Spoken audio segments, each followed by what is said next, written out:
Biyaheng Kalasyaw-Mangaldan mapapabilis oras na matapos ang ginagawang Circumferential Road. Sundan sa report ni Russell Simorio.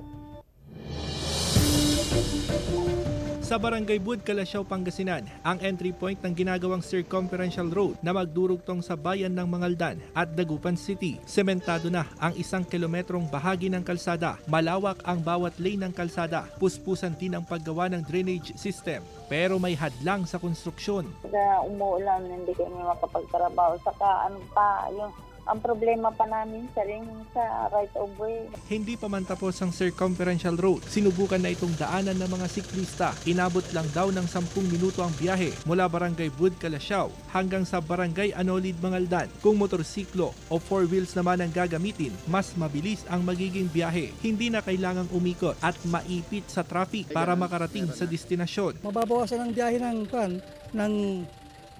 sasakyan kasi kung iikot ka, talagang matagal. Kung dito, malapit lang. O kaya, maganda itong ginagawa nila. Malayo na po. Nalalayuan. Tapos traffic po. Kaya mas maganda to kasi iwas traffic tapos mas malapit. Marami siyang tatagusan na daan yan. Ayon sa Department of Public Works and Highways, nakalatag na rin ang program of work ng mga tulay na kokonekta sa Circumferential Road. Tapos na ang tulay sa bahagi ng Barangay Bud. Inaasahang makukumpleto ang buong Circumferential Road sa 2025 na may habang 6 na kilometro. Kasama si Daryl Peralta, Russell Simorio, One North Central Luzon.